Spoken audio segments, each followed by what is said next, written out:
We're back. Okay, part two. Welcome to another episode of Wayne's World Garage. Sam the man, back from guard duty for 2 weeks. Thank you so much for doing that.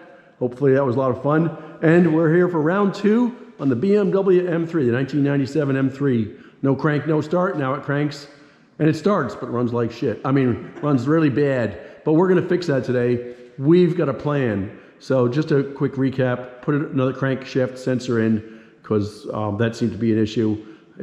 It's just not right, didn't seem right. Today, we've got a logical progression planned where we're gonna check the voltage on the three wires going to it, check the ground, see if we get signal, make sure that we have continuity between the ECU and that thing. And the other thing, and I think this is probably spot on, and Sam figured it out, the washer that they have installed in this, which goes from the sensor to the crankcase to keep the liquids and oil from coming out. The O-ring is kind of thick. So maybe we'll put a little bit thinner one in there. Maybe we'll just try it without it and see what happens. But I wish we had some software where I could graph the data coming out of that sensor, because then we know it's working and the ECU is getting the right data. But it's on the lift. Let's lift her up and get cracking, jacking. All right, so now we got on the lift. The first step here is to pull off the cable with 3 wires on it, which goes to the crank position sensor. So Wayne, easier said than done, yeah. I can see where the sensor mates with the actual crankcase. block. Yeah, is it? I'm not sure if it's in the block. I'm not either. That's what I was saying. I was not entirely sure either. It's definitely not. Can you get a picture of it? So Sam managed to get a picture of the sensor as we had it installed in a block.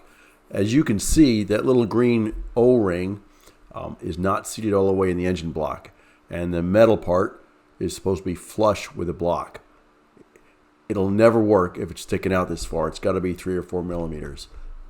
All right, so after long discussion and evaluation, it appears that we possibly didn't get this crankshaft position sensor in the hole all the way. Maybe we need to do something different. So we're going to unscrew the Allen wrench, the 4 millimeter Allen screw a little bit, wiggle and jiggle it, and Sam was good enough to get a really good eyesight on it and a good picture of it. You can see it's not in. It's got to be flush. I guarantee that. It's sticking out several millimeter. It's not going to get signal. It just doesn't work that way. It doesn't work. It's not like an optical sensor. So we're going to wiggle it, jiggle it. Might just pull it out, Sam, and put some grease on. I've got better lithium grease, and then try it again, because it should pop in and we'll know it. So this is what round 2 is. Before we kind of have a change of plan, before we start measuring stuff, cutting wires and rewiring this thing, we'll do this.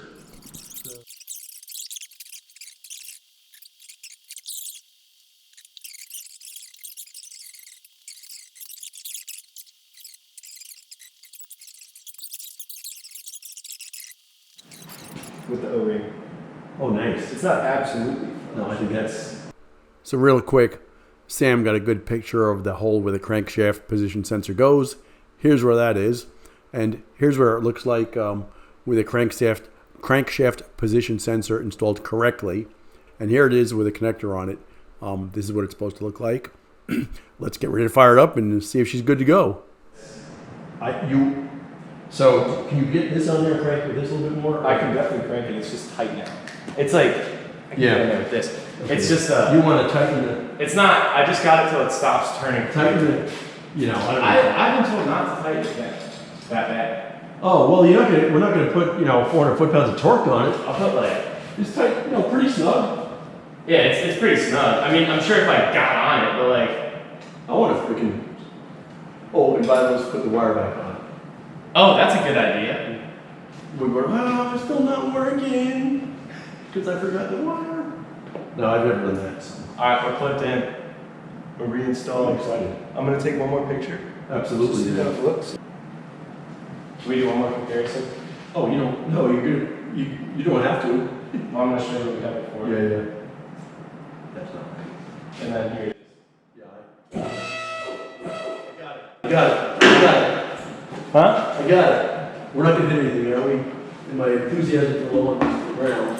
All right, if this works, I'll be very happy. Well, it would we make still sense. need to reset the code. Right. No, I don't have a code right now. It's not pulling your code. I don't have a check engine light. We reset it with my thing, right? You have my We thing? reset it, yeah. You remember? I do. So So, did you download that app on your? I didn't do it yet. No. Okay. So we need to download that app. Let's see how it starts. And if it starts up, let's go outside if you want. Go to the inside. Let's get it talking so we can download it. Should we do an ECU reset? Yes. First? No. You mean unplug? No, that's all plugged. Okay. Mechanics don't do that. They reset the codes. Alright, I ready? think that's all. Going for it. It's fixed. Yeah. Yep. The way it started up. All right. That is so much happier. Good news. And that's the way the BMW M3 is supposed to start. So, we learned a little bit there, you know? So let's do this. Let's download the app to the phone, Yes. okay? And download the app to your phone. And then once we download the app to your phone, then we can look at the codes and see what's popped up, what's not popped up, okay? So I'm gonna put the OBD2 reader in. Yeah, plug that in. You need the app. Let me see your, Actually, wait. Can we try to put the glove box thing? all right, so here we are. It apparently seems like it's running a little bit better. At least we're not in a limp mode, because it's not for real people. All right, We're actually driving now. we're driving now. Ooh, it sounds, man, it's the way it's supposed to be. Accelerates like a like a BMW. Oh man, it's good to be back. Yeah, well, so It is good to be back. it's good. It's good. It's working, and it wasn't a lot of drama. It's working. You know. You can hear it. It sounds a lot happier. Yes. It's operating at the proper temperature. All right. It's reading good. We checked the code. Now, we do your cleared analog everything. brakes work now? Still you gotta think? plug those in, but Oh, then it's not plugged in? no. What happens if you plug it in? This road, what is wrong with Terrible. these people? Why can't they fix this road? We got a nice man driving at about 11 miles an hour in front of us.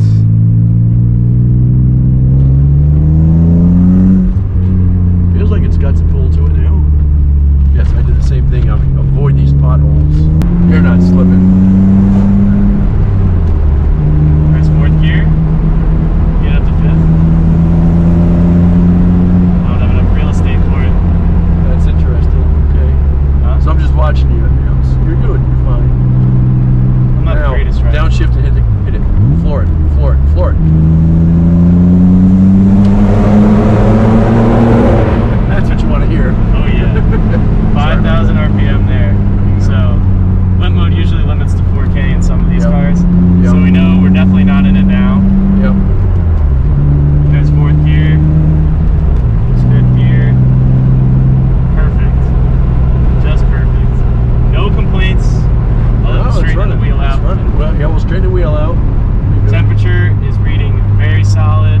Well, I want to know, what do you mean very solid? What's that mean? Ooh, you feel that? That's a nice downshift. I want to see what the temperature reading. Dead straight. Well, it means At least shit. in the thermostat. Oh, here's the The temperature. coolant temp. This is BMW's idea of what the temperature's supposed to be. Yeah. Oh, it's in the blue. It's halfway. So that's like between 180 and 280. It's about, I think it's about 190. But these engines run So this very is why, hot. This is why you need the BMW. You need a scan tool because the engine knows how hot it is. Okay, and this is ridiculous. So just bang. You can just do a U here.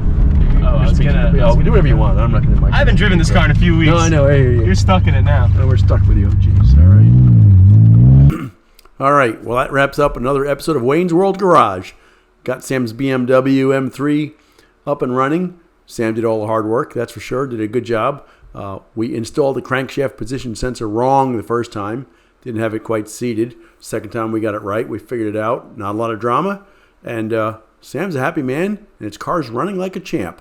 So thanks for watching. Hope you like this stuff. Please subscribe. Thank you.